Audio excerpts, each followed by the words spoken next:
ہمیں تو یہ نہیں پتا ہوتا تھا کہ عورت کے حقوق کیا ہیں، اسلام سے پہلے کی بات، اسلام سے پہلے کی بات ہے. ہمیں یہ نہیں پتا ہوتا تھا خالق لم یزل کی عبادت کے طریقے کیا ہیں، ہمیں تو اپنے حقوق کا علم نہیں ہوتا تھا. آج اتنا کرم ہے، یہ سارا کرم ہمارے اوپر کس ہستی کا ہے؟ مصطفیٰ کریم علیہ السلام کا. اور آپ کے گھر میں بظاہر 2 مہینے تک آگ نہیں جلا کرتی تھی. صحیح بخاری میں حدیث موجود ہے. قبلہ کہاں بیٹھے ہیں؟ غربت کا رونا رونے والوں، ایک دن کی نعمتیں جو آپ کھاتے ہیں شاید شام تک ان کو شمار نہیں کر سکتے. ابھی بھی اللہ کی بارگاہ میں گلے و شکوے ہیں، ہمیں غریب بنا دیا ہے، ہمیں یہ کر دیا ہے، ہمیں وہ کر دیا ہے. 2 مہینوں تک رسول اللہ کے کاشانہ مقدس پر چولہا نہیں جلتا تھا. سید عائشہ صدیقہ سلام اللہ علیہا اس حدیث کی راویہ ہیں. آپ کی بہن کے بیٹے، آپ کے بھانجے نے پوچھا تو خالہ جان پھر آپ لوگ زندہ کیسے رہتے تھے؟ یہ صحیح بخاری میں حدیث موجود ہے. تو تمام مومنوں کی ماں ام المومنین عائشہ صدیقہ سلام اللہ علیہا، آپ نے جواب میں ارشاد فرمایا کھجور اور پانی کھا کے گزارا کرتے تھے. کھجور اور پانی کھا کے گزارا کرتے تھے. آپ میں سے سچ بتانا، آج تک کبھی کسی کے گھر میں ایسا دن گزرو جب غربت کی وجہ سے کھانا نہ پکا ہو؟ یار بولو تو صحیح. میرے آقا کریم کی شان کیا ہے؟ فرماتے اگر ہم چاہیں تو مکے مدینے کے پہاڑ سونے کے بن کے ہمارے ساتھ چلیں گے، لیکن ہم چاہتے ہی نہیں. لیکن ہم، ایک غربت ہوتی ہے اضطراری، ایک ہوتی ہے اختیاری. میں اور آپ اگر غریب ہو جائیں تو یہ غربت اضطراری ہے، ہمارا اس میں کوئی، ہم اس کو تبدیل نہیں کر سکتے. اور میرے آقا کریم جو یہ سادگی والی زندگی بسر فرما رہے تھے نا، یہ اضطراری نہیں تھی، مجبوری نہیں تھی. آپ کو خود پسند تھا کہ بس ہم ایسے ہی چلیں گے. بس ہم، میں اور آپ امیر ہو جائیں تب بھی اضطراری ہے، غریب ہو جائیں تب بھی، کیونکہ ہمارا اپنا کوئی دخل نہیں ہے اس میں، جیسے مالک چاہے گا. لیکن سرکار کو تو مکمل اختیارات تھے. آپ اپنی مرضی سے غربت اور بظاہر اس حالت میں رہنے کو آپ پسند فرمایا کرتے تھے. آپ کی دعائیں موجود ہیں، یا اللہ بس ایک دن کا دے دیا کر، تیرا رزق کھا کے تیرا شکر ادا کر لیں گے. ایک دن نہ دیا کر، رزق نہیں ہوگا تو تیری رحمت اور تیرے فضل کا شکریہ ادا کر لیا کریں گے. آپ کی خود حدیث مبارکہ موجود ہے. آپ فرمایا کرتے تھے مالک بظاہر مجھے بس سادگی میں ہی رہنا پسند ہے، اور اسی سادگی میں ہی مجھے پردہ فرمانا پسند ہے. غریبوں یاد رکھنا تیسرا کلمہ اس حدیث کا، اور یا اللہ مجھے قیامت کے دن جہاں تیری غریب عوام کھڑی ہو نا، مجھے بھی ان کے ساتھ اٹھانا، مجھے بھی ان کے ساتھ اٹھانا. میرے آقا کریم ہر حال میں امت کو اپنے ساتھ رکھتے ہیں. لیکن یہ امت ہے کہ غفلت کی شکار ہو چکی ہے. یہ امت ہے کہ اپنے محبوب کے طریقوں سے نہ جانے کتنی دور چلی گئی ہے. رسول کریم علیہ الصلوۃ والتسلیم، رسول کریم علیہ الصلوۃ کہ صحابہ جانثار اہل بیت مشورہ کر رہے ہیں کہ کیوں نہ ہو کہ کچھ مال اکٹھا کر کے نا آپ کی بارگاہ میں پیش کرتے ہیں. آپ کے بھی تو اتنے احسانات ہیں ہمارے اوپر. یہ جو میں آیت پڑھی، جبریل کب اور کیوں آئے تھے یہ بتا رہا ہوں. مال لے کے سرکار کی بارگاہ میں پہنچ گئے، مال لے کے، آپ کا ہمارے اوپر یہ احسان ہے، آپ کا ہمارے اوپر یہ احسان ہے، آپ کا ہمارے اوپر یہ احسان ہے، آپ کا ہمارے اوپر. اور بظاہر آپ کے گھر میں چولہا نہیں جلتا، ہماری طرف سے یہ قبول فرمائے. سرکار مدینہ علیہ السلام خاموشی اختیار فرماتے تو جبریل امین نازل ہو جاتے ہیں. الزاہد کتاب اللہ، اللہ کی کتاب میں زیادتی کرنے والا، یہ جملہ سمجھانے چلا تھا میں آپ کو. سرکار خاموش ہیں، جبریل نازل ہو جاتے ہیں. اے محبوب قل لا اسألکم علیہ اجرا الا المودۃ فی القربى، آپ ان کو فرما دیں یہ جو میری تبلیغ کی وجہ سے تم مجھے یہ مال دینے آئے ہو، مجھے تبلیغ پہ مال کی کوئی حاجت و ضرورت نہیں ہے. ہاں ضرورت تو کسی چیز کی نہیں ہے، چلو تم چل کے آ گئے ہو. اللہ فرما رہا ہے میرا حق جاننا چاہتے ہو تو میری طرف سے کوٹ کوٹ کے محبت کرو، میری آل سے کوٹ کوٹ کے. موت آ جائے تو قبول کر لینا، میری آپ کے خلاف زبان درازی؟ یہ قرآن ہے آل رسول کے بارے میں۔ میں نے کہا 6 کے 6 گناہ یزید میں پائے جاتے ہیں۔ رسول اللہ نے فرمایا جس بندے نے کتاب اللہ میں کم و بیشی کی اس پہ اللہ کی لعنت ہے، رسول اللہ کی لعنت ہے، تمام انبیاء اور رسول کی کیا ہے؟ اس نے آل رسول کے ساتھ جو کربلا میں کیا، جو اس بدبخت نے آل رسول کے ساتھ مدینہ منورہ میں کیا، آپ سے پوچھتا ہوں قرآن کی روشنی میں اس نے قرآن کے مطابق عمل کیا ہے؟ تو زیادتی ہوئی کہ نہ ہوئی؟ پہلی گناہ کے اندر یزید شامل، کتاب اللہ میں زیادتی کرنے والا۔ دوسری مثال، میں مثالوں پہ بیٹھ جاؤں تو آپ کا یہ جمعہ اگلا جمعہ سارے ختم ہو جائیں، اس بدبخت کی گندی سیرت کے کلمات نہیں ختم ہوں گے۔ اس نے اتنا قرآن شریف کے خلاف اپنی گندی سیرت گزاری۔ پچھلے جمعہ سے پچھلے جمعہ میں نے اپیل کی تھی کہ یہ بدبخت اپنی گندی فوج کو کہتا تھا، ان یزیدی کتوں کو کہتا تھا کچھ نہیں ہوتا، شراب پی لو۔ کیا ہوا؟ قرآن نے حرام کیا ہے تو کیا ہوا؟ تم پہلی عیسائی بن کے شراب کو پی لو۔ اسلام نے حرام کیا ہے تو کیا ہوا؟ تم کیا بن کے پی لیا کرو۔ کتاب اللہ میں زیادتی ہوئی کہ نہ ہوئی؟ سرکار فرماتے ہیں جو اللہ کی تقدیر کو جھٹلانے والا ہے، دوسرا جو اللہ کی تقدیر کو، اور یزید کی اکثر سیرت اسی انداز پہ گزری پڑی ہے، تقدیر کا جھٹلانے والا ہے، تقدیر کا جھٹلانے والا لعنتی شخص ہے۔ اور تیسری، میرے آقا کریم نے کیا کھول کھول کے امت کو نشانیاں عطا فرمائی، فرمایا جو زبردستی، کیا زبردستی بالجبروت کے کلمات حدیث میں موجود ہیں، جو کسی وقت کسی سلطنت پر، اسلامی سلطنت پہ زبردستی مسلط ہو جائے، کیوں؟ لِيُعِزَّ من اذلہ اللہ ویذل من اعزہ اللہ۔ اور وہ جب زبردستی حاکم بن جائے، اس لعنتی کا پھر کام کیا ہوتا ہے؟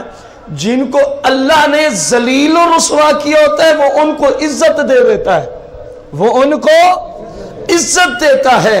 اور اللہ نے اعزہ اللہ، جن کو اللہ نے عزت، شان، مقام، رتبہ دیا ہو، وہ لعنتی ان کی ذلت پہ تل جاتا ہے۔ بتاؤ یہ جملے یزید پہ سچے آ رہے ہیں کہ نہیں آ رہے؟ اطرت پاک کو اللہ نے عزت سے نوازا کہ نہیں نوازا؟ سرکار کی نسل مبارک کو رب نے عزت، شان، رتبہ، مقام، درجے دیے ہیں کہ نہیں دیے؟ یہ لعنتی جب صحابہ کہہ رہے ہیں، جب اہل بیت اس کو کہہ رہے ہیں تو اس قابل نہیں ہم تیری بیعت لیتے، تو اب اس کا حق بنتا تھا یہ خود بخود معزول ہو جاتا، لیکن زبردستی مسلط رہا، زبردستی مسلط رہا۔ اور جن کتوں کو اللہ نے ذلیل کیا تھا، یزیدی اور کوفی کتے، ان کو اس نے عزت دی۔ ان کو کیا دی؟ عزت دی۔ جو اہل بیت کے دشمن تھے ان کو عزت دیتا رہا۔ اور جس سرکار کی مقدس آل کو اللہ کریم نے عزت کی بلندیاں عطا فرمائی تھی، ان کی ذلت کی ہے اس نے نہیں کی۔ تیسرا کام بھی یزید کے اندر موجود۔ چوتھی بات، والمستحل لحرم اللہ۔ اندازہ لگائیں کتنا سرکار علیہ السلام نے کھول کھول کے جملے ارشاد فرما دیے ہیں۔ والمستحل فرمایا، اور وہ چوتھی بات آ رہی ہے، اور وہ جو حلال کرنے والا ہو، جو حلال کس چیز کو؟ لحرم اللہ، جس چیز کو اللہ نے حرام کیا وہ اپنے لیے اس کو کیا کرتا ہے؟ یہ چوتھا گناہ ہے۔ انصاف سے بتانا، یزید کے ظلم پہ آپ 4 جمعے سن چکے ہیں، یہ چوتھا گناہ یزید کی سیرت میں ہے کہ نہیں ہے؟ اللہ کریم نے حرم کی عزت رکھی ہے، اللہ کریم نے مدینہ منورہ کی، میں ایک تفسیر ہے تفسیرات احمدیہ ملا جیون رحمت اللہ علیہ کی، یہ احکام القرآن کے درجے میں ہے۔ پورے قرآن میں 500 آیات بینات ایسی ہیں جن کا تعلق فقہی احکام سے ہے، حلال و حرام کے مسائل سے ہے، جائز و ناجائز کے۔ پورے قرآن میں کتنی آیات ہیں؟ 500 آیات بینات۔ ان کی تفسیر لکھی ہے علامہ نے، تفسیرات احمدیہ، میں اس میں کعبہ مشرفہ کی عزت پہ پڑھ رہا تھا. اندازہ لگانا میرے جملوں کو سننے کے بعد، یزید نے کعبے کو آگ لگا دی تھی. اندازہ لگانا، ایک ڈائریکٹ کعبے کو آگ لگانے والا، ادھر قرآن پورے حرم کی عزت کو یوں بیان کر رہا ہے. فرمایا کہ یہ حرم امن کی جگہ ہے. علامہ نے اس کی تفسیر کرنا چاہی کہ کیا مراد ہے، بہت ساری تفسیریں کی، لیکن ایک تفسیر آپ کے سامنے رکھنا چاہوں گا. فرمایا اس سے یہ مراد ہے، ایک ہرن ہے، جنگل ہے، پہاڑ ہے، اس کے پیچھے شیر چلا ہے. جملوں کو انصاف دینا ہے آپ نے. ہرن آگے ہے، شیر پیچھے ہے. شیر ہرن کو شکار کرنا چاہتا ہے. فرمایا وہ ہرن دوڑتے دوڑتے کعبہ شریف، حرم شریف، مسجد حرام کی حدود میں آ جاتا ہے. رب نے جانوروں کو بھی بتا دیا ہے کہ یہ حرم کی حدود ہے. فرمایا جب ہرن حرم کی حدود میں داخل ہو جاتا ہے، شیر اپنا رخ دوسری جانب پھیر دیتا ہے. اور درندے بھی حرم کی پاک دامنی کا لحاظ رکھتے ہیں. میں پوچھتا ہوں یزید کتنا بڑا بے غیرت تھا، کتنا بڑا لعنتی شخص تھا.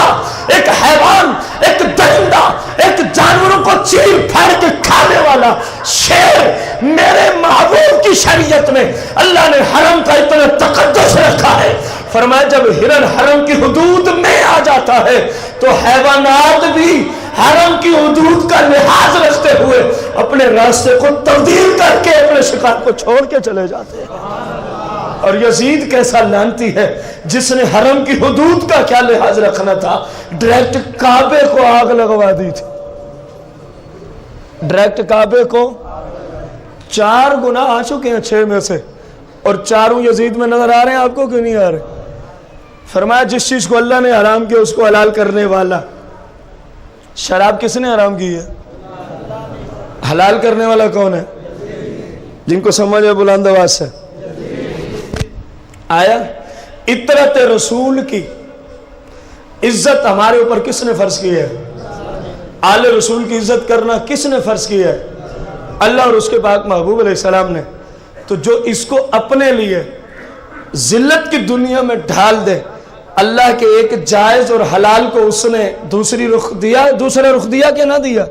یہ ساری باتیں، مسجد نبوی شریف ہے، اس کا ادب و احترام مسلمان پہ فرض ہے.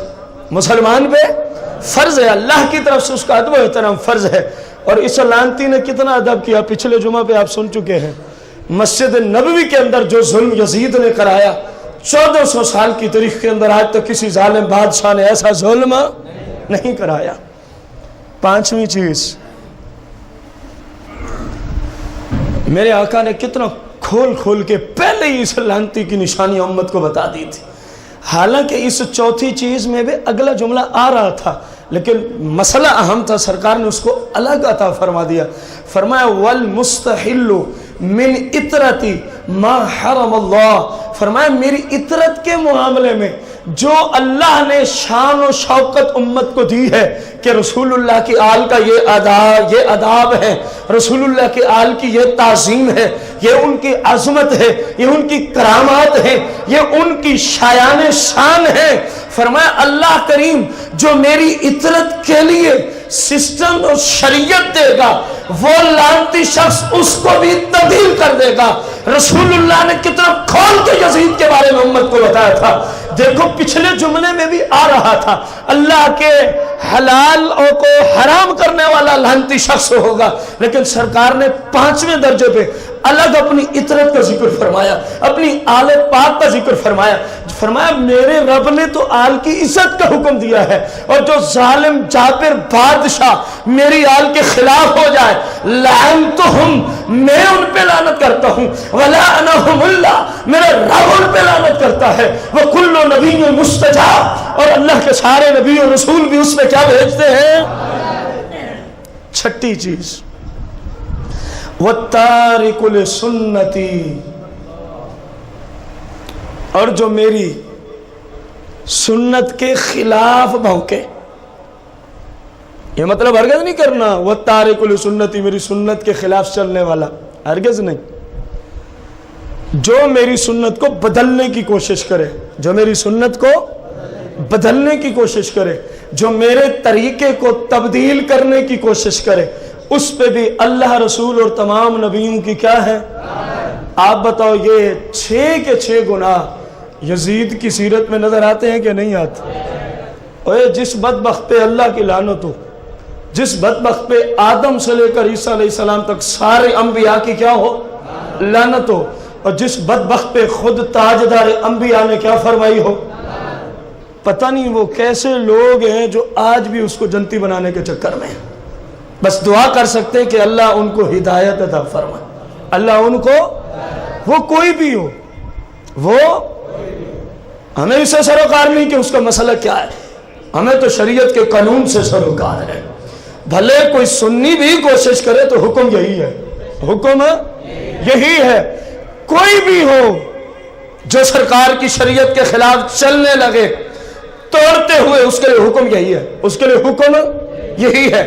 آخری بات آپ کے ذہنوں میں ہے، وَالتَّارِقُ لِسُنَّتِي، جو میری شریعت کے نظام کو بدلنے کی، آج الوداع والنہایہ میں جلد نمبر 8 ہے، صفحہ 326 ہے، صفحہ 300۔ اندازہ لگانا کتنا مقدس سرکار علیہ السلام کے کلمات اس حدیث کی تشریح کے موجود ہیں۔ میرے آقا کریم نے فرمایا، ان ابی عبیدہ رضی اللہ عنہ ان رسول اللہ صلی اللہ علیہ وسلم قال لا يزال امر امتی قائما بالقسط، فرمایا میری امت کا جو نظام ہے نا یہ چلتا ہی رہے گا، یہ چلتا ہی، اس کو کوئی تبدیل۔ میری زندگی میں ایسے ہے، ابو بکر کی ظاہری حیات میں، فاروق اعظم کی ظاہری حیات میں، عثمان بن عفان کی ظاہری حیات میں، کچھ اور لوگوں کو بھی سوچنا چاہیے جن کی خلافت کو رسول اللہ خود تسلیم فرما کے جا رہے ہیں، فرما رہے ہیں کہ ان کا طریقہ میری شریعت کے، تو تم زیادہ بھونکنے والے کہاں سے نکل گئے ہو؟ کچھ تم بھی حیا کر لو، کچھ تم بھی سوچو کہ رسول اللہ ان کے بارے میں کیا فرما کے جا رہے ہیں۔ فرمایا میں جب تک ہوں الحمدللہ سسٹم شریعت کے مطابق ہے، میرے بعد پہلا خلیفہ ابو بکر صدیق ہے، سسٹم شریعت کے، آپ نے یہی کہنا ہے کہ سسٹم شریعت کے مطابق ہے۔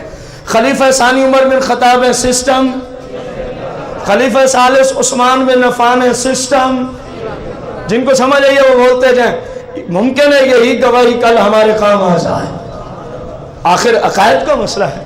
فرمایا خلیفہ رابع سیدنا علی المرتضیٰ تشریف لائیں گے، سسٹم شریعت کے۔ خلیفہ پنجم سیدنا امام حسن المجتبیٰ تشریف لائیں گے، سسٹم۔ سرکار خاموش ہو جاتے، اندازہ لگاؤ، کیونکہ خلافت علی منہاج النبوہ امام حسن پہ اختتام پذیر ہو جاتی ہے۔ جو خلافت چلی ہے نا رسول اللہ کے طریقے پر، وہ کہاں پہ ختم ہو رہی ہے؟ امام حسن اس کے بعد بادشاہت ہے سیدنا امیر معاویہ رضی اللہ تعالیٰ عنہ، آپ کے دور سے بادشاہت شروع ہو گئی ہے۔ خلافت راشدہ امام حسن کے دور پہ کیا ہو گئی؟ ختم ہو گئی، سرکار کی حدیث کی روشنی میں۔ اب میرے آقا کریم آگے جو جملہ بول رہے ہیں، میرے آقا فرماتے ہیں حتی یسلم رجل من بنی امیہ یقال لہو یزید، یقال لہو یزید، یقال لہو، فرما سسٹم ٹھیک چلتا رہے گا حتیٰ کہ ایک شخص بنی امیہ کے قبیلے سے آئے گا، یقال لہو یزید، اس کو کیا کہا جائے گا؟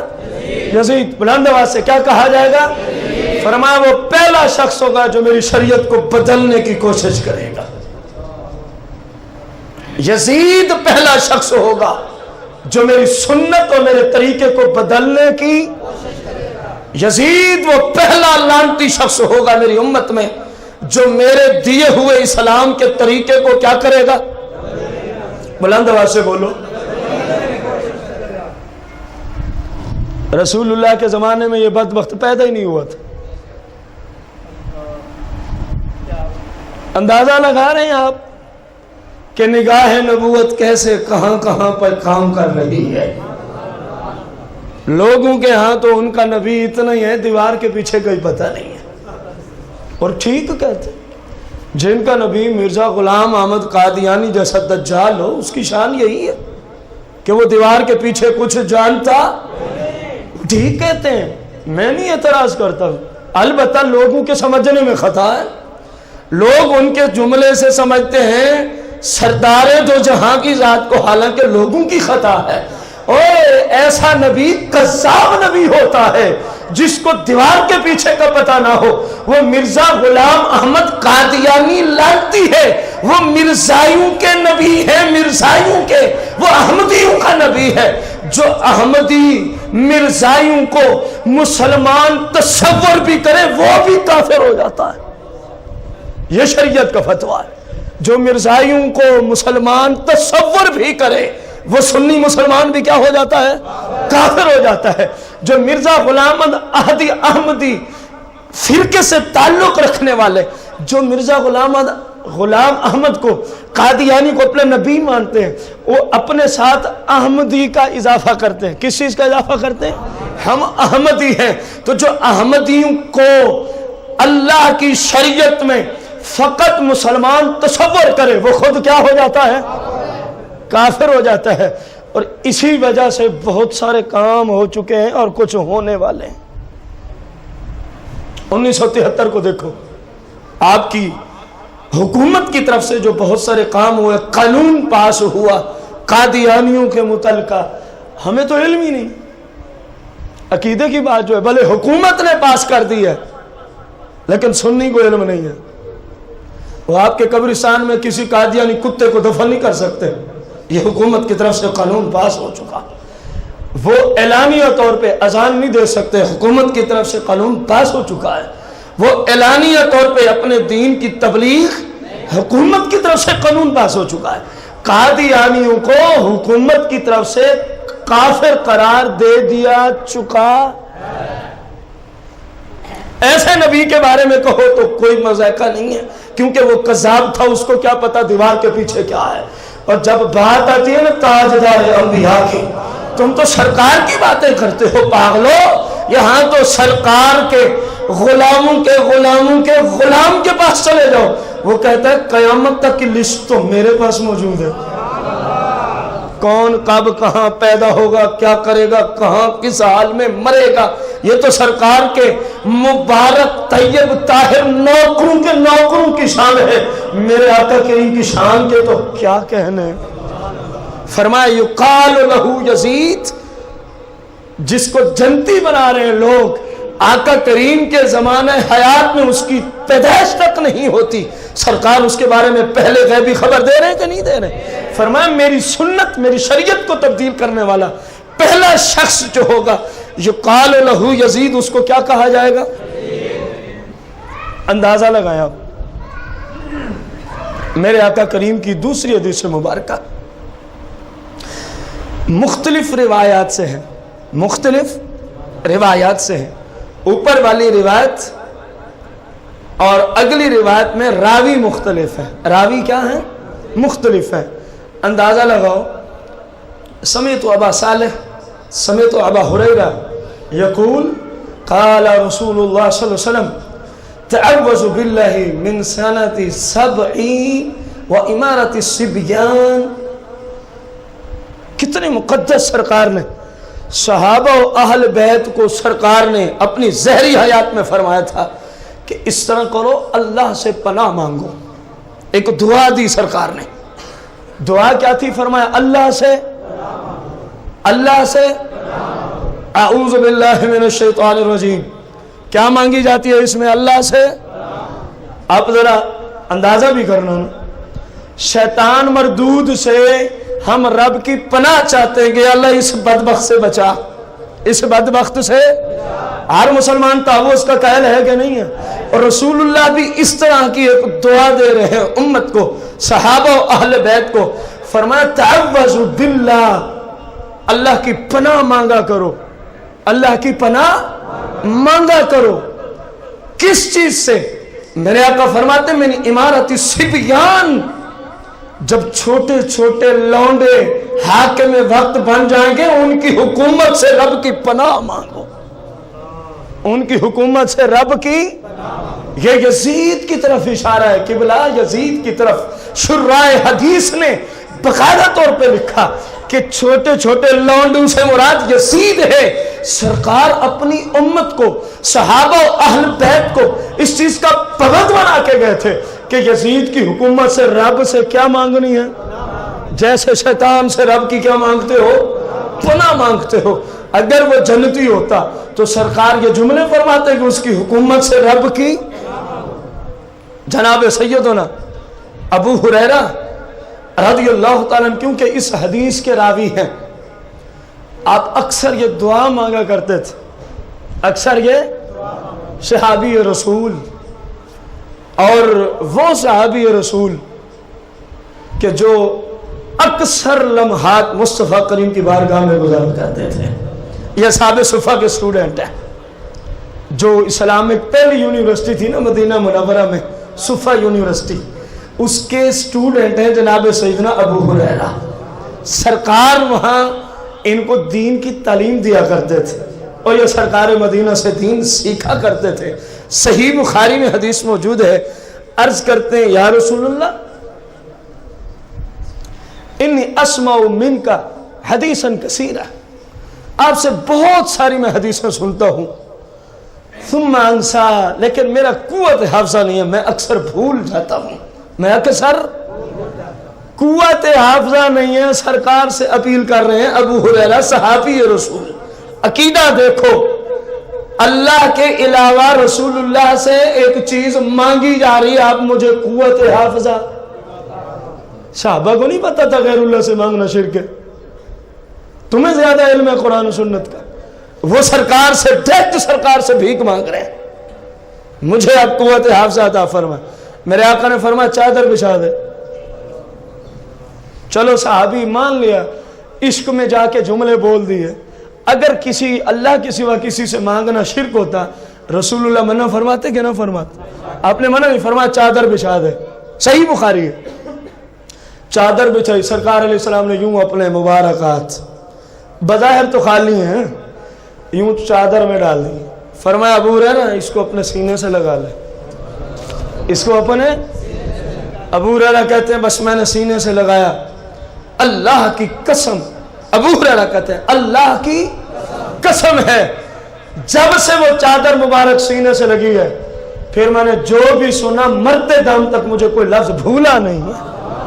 یہ میرے آقا کی عطا ہے، اور ابو ہریرہ پہ خاص عطا تھی کہ قوت حافظہ کی دولت سرکار نے ان کو عطا فرمائی۔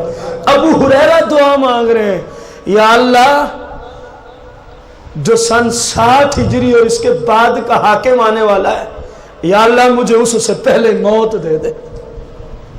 میرے آقا سے حدیثیں سنی ہوئی تھی نا، یا اللہ جو سن 60 ہجری اور اس کے بعد 60 سے 70 کے درمیان ایک حاکم آنے والا ہے جس کے بارے میں تیرے محبوب نے ہمیں پناہ مانگنے کا حکم دیا ہے، یا اللہ اس بدبخت کی حکومت سے پہلے ہی ابو ہریرہ کو کیا دے دے۔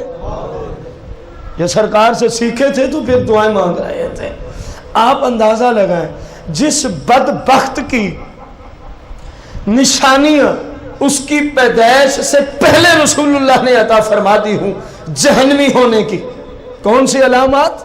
جہنمی اور لعنتی ہونے کی، اس بدبخت انسان کو کسی بھی صورت انسان کہنا انصاف ہے؟ ظلم ہے، اس کو انسان کہنا ہی ظلم ہے۔ یہ انسانیت کی تذلیل ہوگی کہ یزید جیسے درندوں کو کوئی کہے وہ انسان تھا۔ یہ انسانیت، لفظ انسان کی توہین ہے کہ یزید کو بندہ انسان سمجھے۔ آگے آپ خود سمجھتے ہیں جب وہ انسانیت سے گر گیا ہے تو اور کیا اس کو نصیب ہو سکتا؟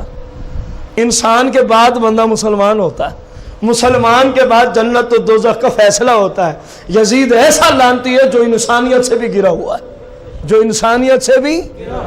خالق لم یزل سے دعا گو ہیں، اللہ کریم اپنے پاک محبوب کے توسل سے مجھے آپ سب کو جو دین متین ہم نے سیکھا اس پر عمل کی توفیق عطا فرمائے، آمین بجاہ النبی الکریم علیہ الصلوۃ والتسلیم۔